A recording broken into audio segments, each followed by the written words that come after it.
And we're back for another show. Good morning, We good are. Good afternoon, morning. good evening. Happy time Happy zone. time zone. Yes. Jinx. This has been a fun couple of streams Days. that we've done, and then we've got more activities for the rest of the month as well. We're in the middle of this identity governance series of activities, right? So we've got Yeah. this great blog that sort of started the whole process. I think the next big thing is we've got this awesome call to action. So if Yes. you are thinking we've got a hackathon, we don't. What we're doing instead is we're having you complete a learn path, right? So the implement identity governance for your company. Fill out the questionnaire that you'll find in the blog post, and you'll be eligible for a discounted exam voucher plus one of those badges. Hey, who do we have today? We've got two Surprise of me. our close colleagues and friends. We've got Mm-hmm. Peter and Sumi. So let's introduce them.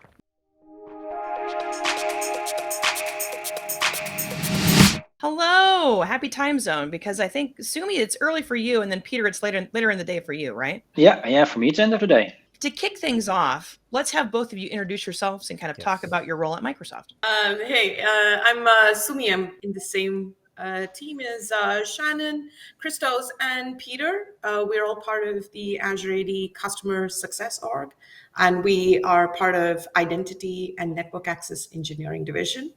My responsibility is to help our broader customer base to adopt identity governance. Pleasure to be here. So I'm in the same team also at the Identity Engineering Division as the rest of the people and the folks, also focusing on getting our customers using our IGA tools, and then mostly also on the pre-sales and RFP side of the house. This is kind of the all things identity governance stream, right? So if you were thinking through somebody who's tuning in and may not have any familiarity with identity governance, how would you define identity governance to those folks tuning in? And maybe this might be a refresher for folks who have already sort of adopted different tooling in kind of our ecosystem. I always say to my customers, like it's relatively simple. It's providing the right access to the right people at the right time. That's basically what you do with identity governance. You want to make sure that people will get the access that they need with possibly a lot of self-service, so that they don't have to wait for IT, so that they can actually do their job and also don't have any stale access, because if you have a lot of access that's unnecessary, that's also a risk for the organization. So you want to have them the right access at the right time for the right people. To add to what Peter was saying, I think this applies to all kinds of users. This is your employees, your business partners, your suppliers, your vendors, your contractors, as well as especially I think there's a lot of interest in making sure that your privileged identities, your admins, etc., are governed as well. Is identity governance affecting employees only in terms of how they interact with Azure AD resources, or does it affect people that work with Azure, for example? Does it spill into that realm as well? So if I'm a developer working with Azure, will I be affected by identity governance? It could be, especially like if you look at from a privileged identity management side. Mm-hmm. We can also provide access, just-in-time access to Azure resources. But the main focus will be around Azure AD, around your directory, and everything that's connected to that, and providing access to those resources. Like SharePoint, OneDrive, documents that are lying around. SharePoint, OneDrive, but also any third-party application that you have connected to. So if you're using Salesforce, G Suite, ServiceNow, anything that you can connect to Azure AD, you can actually use or govern those with identity governance. What would be the easiest way to get started, right? So I think that's always the hard question to answer, or at least that's the one I would have to think through if a customer asked me. Maybe we can have Sumi start. Sumi, how do you start that conversation with the customers you work with? I think it's a really great question, Shannon. It's over the pandemic, especially, and part of my job is to talk to customers day in and day out. One of the things that we keep hearing is over the pandemic, they've found new and different ways to work with people. We've changed, the rules of who you work with and how you work with them has changed fundamentally. And so one of the greatest sort of concerns, as well as something that identity governance is made to solve for, is your guest user governance.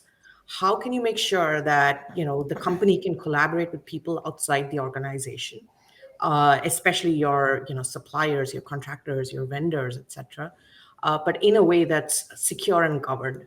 So the best way, I think, to start is to think about guest user governance. Azure AD, because it is also the identity management service, I think provides an extra edge here because we already know who you're working with. We already know what those identities are. So going ahead and adding that layer of governance to make sure that it is happening within the purview of your company policies is a great starting point. Yeah, I think like especially what Sumi already mentioned, like guests. I think if you look at our customer base, guest users are like, if you talk to 10 customers, 11 of them will say that they have an issue with guests. Like sometimes I just jokingly say to our customers that we made it too easy to invite guests into your tenant. True, it's true. And so I think starting with guests, that's like a very good starting point, because it's also governing your estate is also reducing your risk. So Right. any guest users that you can remove from that directory is also reducing your risk footprint. So I think guest users are a very good thing to start with. And then also Sumi mentioned already the pandemic. I think what's also very important now, not only now when the pandemic was going on, but I think that will be continuing, is that what you will see now, because people are not in the office or less in the office, there is also a bigger need for self-service. Right. Like you don't want to spend time waiting on the phone for an hour to get access to something. So also enabling those self-service capabilities that they can actually request those resources themselves. I think that's also a very good starting point. It's a quick win for a lot of customers. Yeah, I think I made this joke the other day. It's kind of like when you invite your guests over to your house. You don't invite them over to like a messy house, right? You want to keep your house looking nice and neat, regardless of if you swept everything underneath a rug, right? You want to have it nice, neat, and pristine. So it gives you an opportunity to sort of onboard guest users pretty quickly, and then sort of build up that muscle so that when you move towards your regular users that are employed by that company, you sort of have that whole workflow sort of established. Yeah, it's sometimes also a little bit like when you want to see when we were talking to a customer, they just said like, hey, we started with Azure AD like 7 years ago. We just turned on B2B collaboration and we thought it was great. Now they are 7 years along the line and they just said like, hey, we got so many guests in our directory, we don't actually know if they still need to be in our directory. And when we started to analyze those, we actually were able to remove almost 15,000 guest users that were no longer necessary in a directory. It's like basically opening up one of your closets and finding out that the guests that you invited 3 years ago are still sitting in that closet, right, just doing nothing, like. But they're hanging out there, right? They're just hanging out there. They're having fun. They're still having access to your house and all of your stuff. But it's probably not the best idea.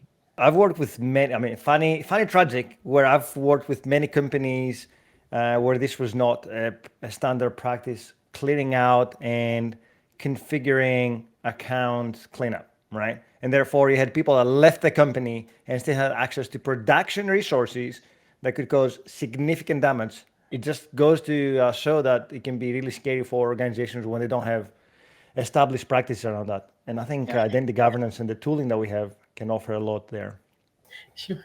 I think what we see is there's two dimensions to the problem. One is in terms of risk, which is what you mentioned, saying, hey, like what type of resources do I have access to?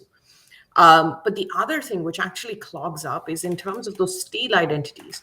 For instance, I created a video and I shared it with somebody.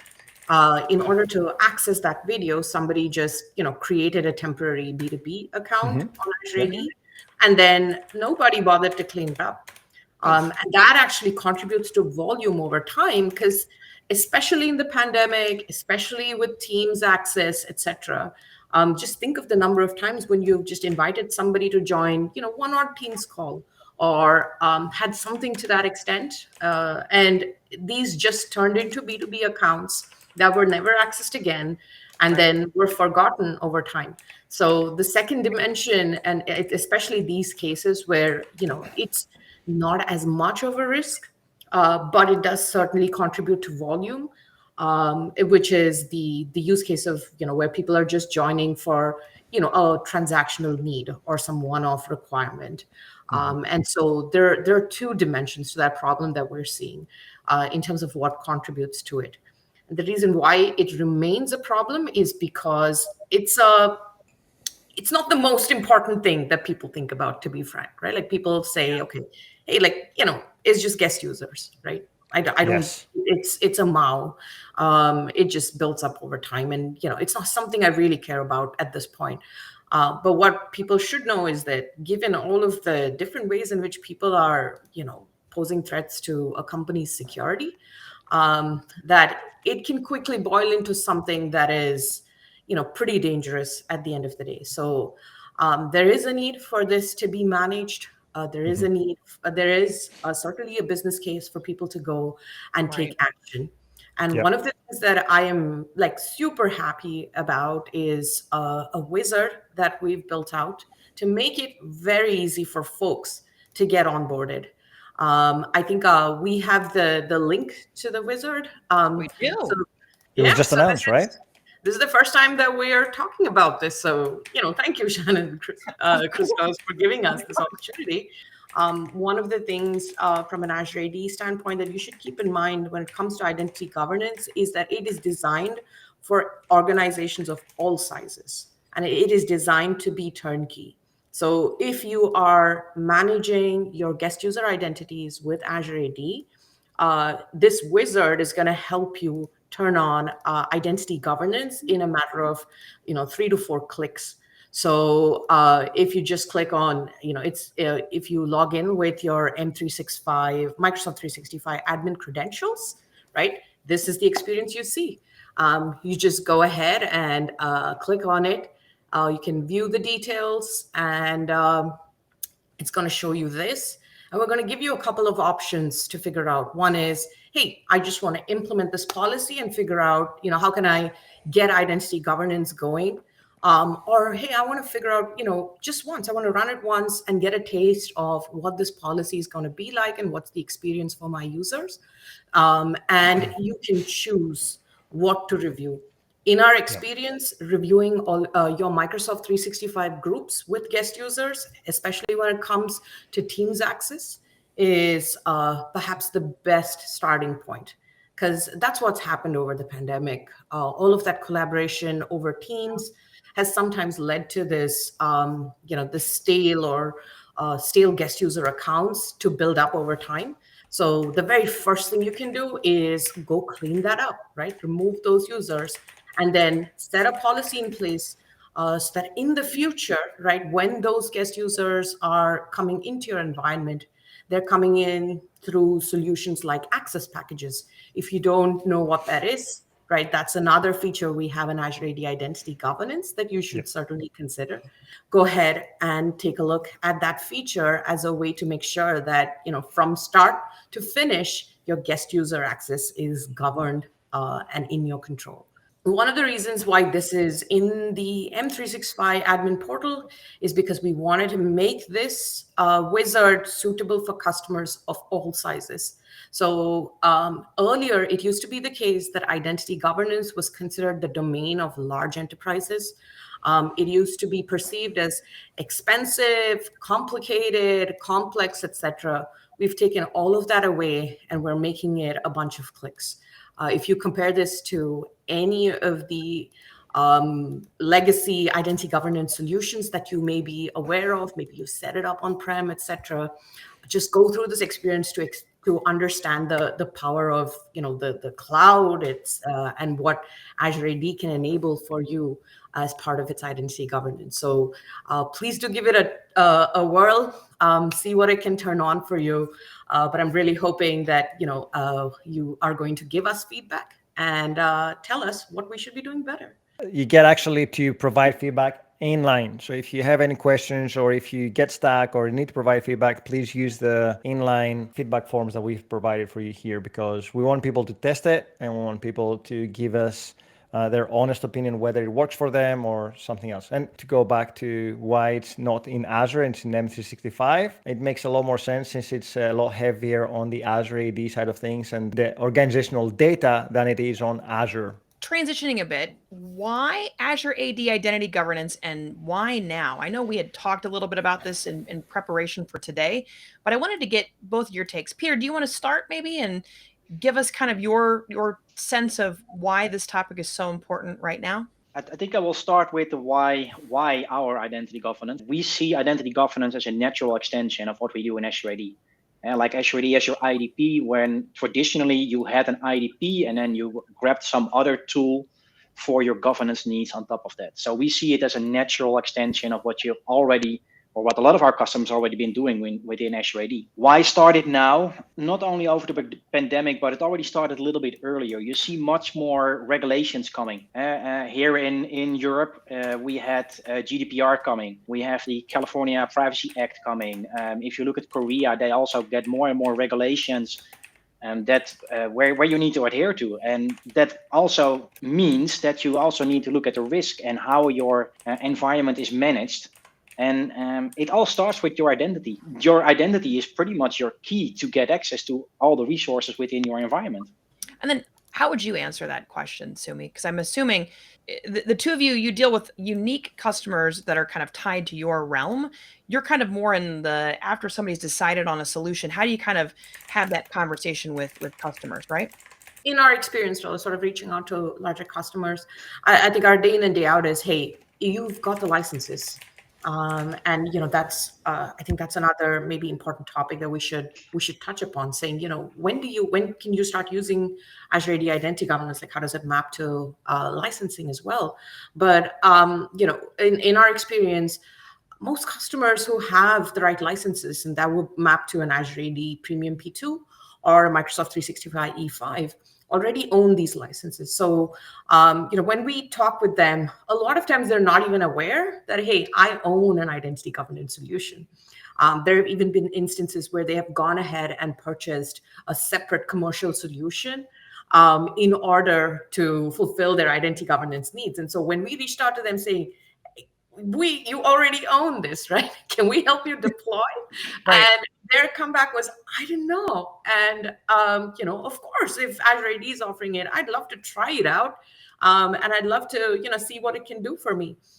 Because the thing you have to keep in mind, and I think Peter touched upon this, is in terms of organizations of all sizes, right, are going through a ton of requirements. Almost every company I know has either started or is struggling to fulfill either compliance requirements or internal audit requirements. That's another huge thing. I have yet to meet a governance person who says, nope, I am fully good on all of my audit and compliance requirements. Right. Simply because they're changing so much. There's so much more scrutiny on what those auditors are coming and asking them about. The fact that, when they put some of these security controls in place, people are still finding a way around that to go get admin access to an app that has business critical data, right? And that's what the auditors are going after, saying, hey, how did this person get access? What happened here? And why did they, why do they still have access? And what are you doing about it? And many a times, right, they need something like an identity governance solution in place to help them answer these questions. But without these auditing and compliance controls in place, it becomes very hard for them to make sure that their environment is secure and compliant. So there's a lot of things that are forces that are sort of working in place so that customers of all sizes are thinking about identity governance. And the good news is that we can help them today. And so I'm here because I want to spread the word. Like, you own identity governance. Please just go ahead and try it out. And we built the wizard because we wanted to make it really, really easy for folks to go and turn it on. And I think that's also very important. And we, as we mentioned it earlier, like, most customers see IGA as complex. Mainly also because in the past, IGA was basically seen as a set of tools, not like one solution. Like, we built an integrated solution, directly integrated into your IDP, which makes it already a lot simpler. Now with the wizard, we're making it even more simpler. With the things that are coming in a couple of months, it's going to be even more simpler. Like, this is really like a modern way of doing identity governance. Yeah, and you don't need that deep-seated SME expertise to go set some of this up, right? You just have to know what it is. That wizard-driven deployment really is going to make things a lot more seamless and frictionless. So I was excited to find out that that wizard was releasing, and it just happened to happen right around the same time that all of our activities for this identity governance. So it's great to see. I'm glad we have it, and hopefully folks take a look at it as well. So I'll share the short URL once more. And if people want to try things out, right, they don't have to use their production tenant. Please don't do that unless you go through the proper channels and approvals, but you can use a developer tenant to do that, right? You can. How does this connect back to a customer's zero trust strategy? The idea here, I think of them as siblings, right? So zero trust and identity governance, they're not identical siblings, right? But they're related. So how does the identity governance side of things sort of complement what a customer is trying to do with zero trust? One of the first principles that we have from a zero trust perspective is to make sure that, we have an environment where there's least privilege across the board. Originally, the intent was around your privileged identities, your admins, et cetera, because that's where, you have the biggest risk. So making sure that, solutions like PIM, et cetera, come into play here, where you're giving that just in time, just enough access for those admins. But then when you think about it, given all of the different ways that hackers are getting into environments and the kind of risks that it poses today, right? And this is only accelerating, and they're innovating at a pace that is, that is mind-blowing. Organizations need to really look at that least privilege access rule, which is a zero trust principle, much more broadly as it applies to all of their identities, whether it is employees or guest users. And like it or not, the only way to do that is to look at the entire life cycle of your privileged identities, your employee identities, and your guest user identities. And our tool set is sort of designed to help them look at that holistically from start to finish. So I think that's in my mind, that's like the most direct connection to zero trust. I'll let Peter add. I'm sure he has a lot more to add there as well. No, I actually have not a lot to add. I think that's exactly what it is. Essentially, if you look with zero trust, it's about reducing risk, and that's what you're doing by governing your identities, making sure that they don't have stale access, making sure that you don't have stale accounts in your environment. So I think, I don't have a lot to add to what Sumi already mentioned. I got an easy afternoon. Wow. Sumi's doing all the hard work. I see. No, that's a first. Peter's being too humble here. So I know we've talked a little bit about, onboarding guests into the realm of identity governance. Is there any other easy way to get started, right? Because licensing can be complex, right? Maybe, customers might not know they already have this licensing SKU. Are there any other easy ways to get started that we could sort of highlight here as part of the show? I think an easy way, and that's what we see with a lot of customers, an easy way to get started is also recertification. So most customers already have a lot of resources in their environment. They have people assigned to get access to those resources, and you can actually set up an access review to do recertification to check if they still need access to those resources. It's a very small effort to create an access review, and it can give you a lot of return. So that's also a very quick way to get started. I think it depends upon their priorities. Sure. One of the things we perhaps didn't touch upon was, what are the different features or what is the different solutions that we offer within identity governance, for instance. Right? We spoke about, I think Peter spoke about access recertification that maps to a feature called as access reviews within Azure AD. This is probably an industry standard practice in terms of, hey, if somebody has access, periodically go back and ask them if they need that access, if they need that level of access, right? And probably the best people to do that are going to be either the app or resource owners or the managers of the resources themselves, right? So that's one thing. That, of course, is something that you should have in place in recurrent fashion. The second one is in terms of your access packages. These are entitlements that you can enable for folks and in a self-service manner. So basically, you put together a little kitty of resources. These could be apps, SharePoint sites, Teams, etc., whatever needs to be there. And then you get, get people to go sign up for these entitlements.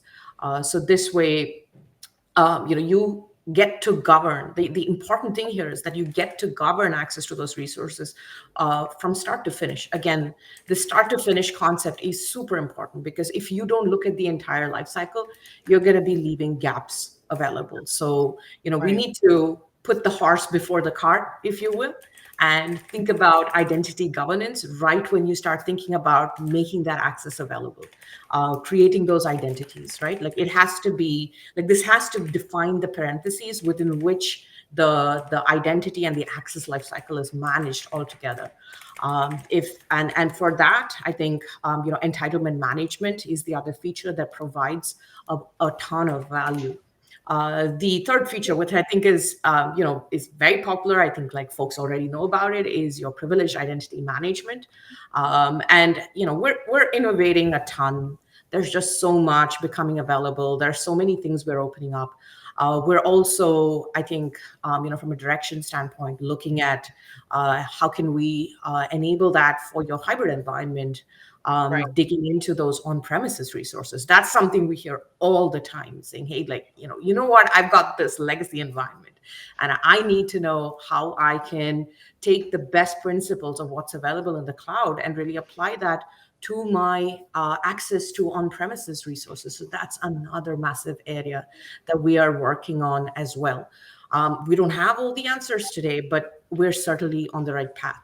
So as far as, my advice to customers is it's that as you think about Azure AD and Azure AD Identity Governance, right, think of it as, number one, a way to eliminate maybe some of those manual processes, some of those things where, you're literally going with a board to people and ticking off saying, did you get access? Are you looking at, did you have admin access to this app, etc., so on and so forth. Convert some of those manual process into policies, and take it one step at a time, right? We've unlocked quite a bit of value in terms of Azure AD Identity Governance. And I think the best thing would be to go see what works for you. And please use the link, the Identity Governance Overview link, to understand what we have available. And check it out, see what works for you. Every organization is unique. And so this is something that we can help you with as well. And we'd love to know, right, like where we should be headed as well. So really looking forward to this show, the learning path, etc., to give us the kind of knowledge we need to figure out where we need to head, where our products need to head from a customer perspective. The only thing that I want to add, when you go to the link, when you look at the solution, check back frequently. Like, we are investing a lot in identity governance. There are a lot of features coming your way soon. And just to give you already a little highlight, we're working on a feature which is called lifecycle management, which is actually going to allow you to build all kinds of workflows around your joiner, mover, leavers processes in a low-code, no-code interface. So there is a lot of good stuff coming in the next couple of months. So check back on that link on a regular basis, because what you see today, if you look in another 2 months, you will see more stuff, more good things. Like, I like hearing about the fact that we're starting to look at hybrid, because hybrid, I think, is not going to go away anytime soon, right? Just like I don't think VMs are going to go away anytime soon. We're moving towards not having a VM-based world, but I don't think it's going to be an overnight sensation. So having something that you can plug into your hybrid environment is super exciting. So the folks tuning in, I hope that resonates, especially if you're not really quite sure how to put this and position it within your environment, right? So, because I know there still are companies out there who haven't even like dipped their toes too much in the realm of Azure or Azure Active Directory. So I guess kind of helping them a bit, dangling that carrot in front of them, helps them trust things a little bit more, and hopefully moves towards choosing this as a solution. Yeah, and as a solution for all of their apps, right? All of their access, not just their Microsoft environments, But please think of this as, we've mentioned Salesforce in the past, but all of those, I think now it's more than 2,000 pre-integrated apps and so many more that you can connect. Even more. 3,300 something. 3,300. A lot. Yeah, we're adding like somewhere around 25 to 50 apps per month. You need to think of Azure AD, even though Azure AD started way back in the years as being the identity provider for Microsoft, we're not that anymore. We way past that. This is an identity provider by Microsoft, not for Microsoft. It's by Microsoft for any application that you have out there. Yeah, and I love that story too. The idea that we're not trying to say you only have to pick Azure, right? We can go hang out with apps anywhere. I think that's an awesome testament to the collaborative nature of Microsoft, right? And we've mentioned cloud a lot and multi-cloud a lot, but we also do on-premises. So if you have on-premises apps, if you are one of those many customers that still lives in the on-premises world, we can help you there as well with provisioning, with providing access to them. And there is going to be even more coming when you can start slowly becoming, and we're slowly moving into the direction where you actually can manage your complete on-premise estate from Azure AD. I was going to say, this is where your feedback comes very handy, right? Every time you find something that is not supported by our platform, you need to let us know so we can add it. And this is the whole point of doing these kind of activities and talking to people, because we want to hear what your blockers are, what your issues are, and then help you get unblocked. And talking about apps, we should also clarify that it's not just third-party apps. Any homegrown apps that you build, your developers build, can also be protected and supported by identity governance as well. So think of that as the whole encompassing umbrella of security that can be added to any apps that you run on-prem. Well, I think that kind of takes us to the end of our show. Any closing thoughts just for our audience in the event that, there's any great pieces of wisdom, because, you're talking to customers, you're working with them regularly. I want to, leave one thought with folks, which is that if you are a Microsoft 365 E5 customer, or an Azure AD Premium P2 customer, right? Or an EMS E5, if you have any of these license SKUs, just go ahead and implement the wizard. If you are in the process of purchasing them, then set up a trial, see how this works for you. I want to give the guest user, the wizard, for instance, does not require you to have a massive amount of licenses in order to turn that on. So it's not necessary that you will need full coverage, etc. This is a great way to test the waters, to see how this would work in your organization. I think there is a circle of learning as well within the organization when they start adopting identity governance practices. And so use the wizard to learn those lessons, and use it as a way to get that going. Again, Azure AD P2, EMS E5, or Microsoft 365 E5. If you have any of these licenses, and even if it's just a handful, you are good to go to turn on identity governance in your organization. So that's, I think, the biggest message I want to tell here.